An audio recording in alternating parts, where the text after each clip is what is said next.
তো আমাদের বিরাট একটা গোষ্ঠী কিন্তু এখানে কয়লার ব্যাপার বেশ আপত্তি আছে এবং এই বছর মানে 25-এ যে বছর সে কয়লাকে রিপ্লেস করে সেখানে রিনিউয়েবল এনার্জি কিন্তু স্থান দখল করে নিয়ে আমরা তো সেদিকে যাইনি, কিন্তু আমরা যাইনি যে এটাই তো আমি বললাম এই সরকার আসার অনেক আগেই তারা মানে তাদের সঙ্গে আমাদের এমনি তো ব্যক্তিগত যে আলাপ হয় যে উই হ্যাভ প্ল্যান এরকম অনেক কিছু বলছে তারা যে আমরা 2 বছর ধরে এসব রিসার্চ অনেক কিছু করছি। যে কোনো একটা টক শোতে একজন এই রাজনৈতিক দলের ক্ষমতাসীন রাজনৈতিক দলের একজন বলল যে আমরা বললাম যে আপনারা যে ফ্যামিলি কার্ড দিচ্ছেন এত রেজাল্টটা কী হবে। সাংঘাতিক রেজাল্ট আমাকে বললো লন্ডনে থেকে এই করা হয়েছে। আমি কি লন্ডনে থাকলে গো না এখানে যে এখানে আমরা 200 লোককে ট্রেনিং দিয়েছি।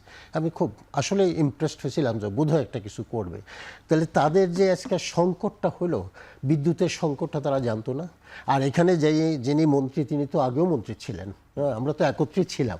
তো সেই মন্ত্রী যদি আজকে তখনও সংকট ছিল লোডশেডের, আজকে সেই একই সংকট। তো এই সংকটটাকে কাটানোর জন্য কোনো প্ল্যান আছে? রিনিউয়েবলের জন্য কে না চিন্তা করতেছে এখানে? তো সরকার তো আরো বেশি করে। সেটা তো হয়তো ভবিষ্যতের কথা, কিন্তু এই মুহূর্তে আন্তর্জাতিক বাজারে কয়লার যে প্রাপ্যতা এবং যে মূল্য সেটা এই মুহূর্তের সংকট কাটানোর জন্য না, এটা অনেক দাম পড়ে এখন অনেক দাম পড়ে এখন মানে ইন্দোনেশিয়া বা যেসব সোর্স থেকে আমরা আনি অনেক দাম পড়ে। আমি একটা হিসাব করে দিচ্ছি পার ইউনিট যদি আমরা বাদও দেই মানে অন্তত এই বর্তমান সংকট মোকাবেলায় কয়লা বিকল্প মানে সমাধান হওয়ার সমস্যা। এখন আপনি যদি কোনো রকমে ওইসব তেল পান আর এই কয়লা যদি পান তাহলে কয়লাতে আমি হিসাব করছি প্রতি ইউনিটে 18 থেকে 19 টাকা পড়তেছে। কারণ এই বিদ্যুৎ প্ল্যান্টগুলো সুপার ক্রিটিক্যাল বিদ্যুৎ এগুলো সব মিথ্যা কথা। আমি আপনার টেকনিক্যাল আলাপ তো আজকে নাই যে সুপার ক্রিটিক্যাল জিনিসটা কি। অর্থাৎ আগে 1 মেগাওয়াট তৈরি করতে যে কার্বন ডাইঅক্সাইড সালফার ডাইঅক্সাইড তৈরি করতে সেটাতে সুপার ক্রিটিক্যাল হচ্ছে 4% কম মানে 20 দেবে। তাহলে এইগুলোর তো মানে নাই। কয়লা হচ্ছে একটা সিন্ডিকেটের জন্য এই দেশে আসছে, একটা ব্যবসায়ী গোষ্ঠীর জন্য, একটা রাজনৈতিক উদ্দেশ্য হাসিল করার জন্য কয়লাটা আসছে, যখন সারা দুনিয়া কয়লাকে বাতিল করছে।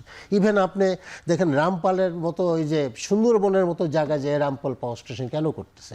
যে সেই আলাপে আমি যাচ্ছি না, কিন্তু যেটা বললেন যে মানে কেন গভর্নমেন্টের কথা কেন বিশ্বাস করতেছে না যে রেশনিং, যেদিন রেশনিংয়ে আমি সেদিন যে কোনো একটা টক শোতে ছিলাম, রেশনিংটা করতেছে আবার বলতেছে আমাদের তেল অনেক 2 মাসের স্টক আছে, জাহাজ আছে 30টা সাগরে আর 2টা তীরে ভিড়ছে। আমাদের তো ক্যাপাসিটি 36 দিনের ক্যাপাসিটি, সেখানে 2 মাসের মজুদ বলাটা তো আসলে হ্যাঁ মানে কন্ট্রাডিকশন।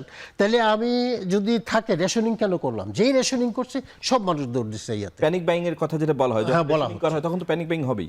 আজকে কিন্তু রেশনিংটা উঠাই দিয়েছে বোধহয়। রেশনিং উঠিয়েছে জরুরি পরিষেবার ক্ষেত্রে, গাড়ি এবং পাবলিকের জন্য না। আচ্ছা না, আরেকটু আমি বলে নেই যে আমার বলতেছে যে আমার যদি তেল থাকে তাহলে ডিপো আবার এই তেল যারা বিক্রি করে পাম্পিং স্টেশন ফুয়েল স্টেশনগুলো ওরা বলে যে আমাদের তেল দেয় না ডিপো। আমি যদি 100 লিটার দেই ওরা দেয় 50 লিটার। তাহলে গভর্নমেন্টের মিসম্যানেজমেন্টের কথা যেটা বলতেছি যে তোমরা যদি থাকেই তেল তোমরা ডিপুতে যেয়ে বসো, লোকজন নিয়ে ডিপুতে বসো আর এখানে তেল ফুয়েল স্টেশনে দেখো যে 100 লিটার সে চাইছে 100 লিটার দিচ্ছে কিনা। তাহলে তো এই জিনিসটা হইতো না। আজকে এই খামাখা মানুষকে তো কষ্টই দিল।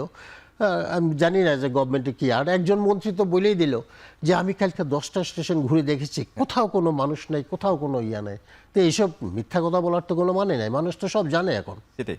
ধন্যবাদ বিডি রহমতুল্লাহ। জনাব আবু আলম শহীদ, আপনি মানে আমার যে প্রশ্ন সেটার পাশাপাশি এটার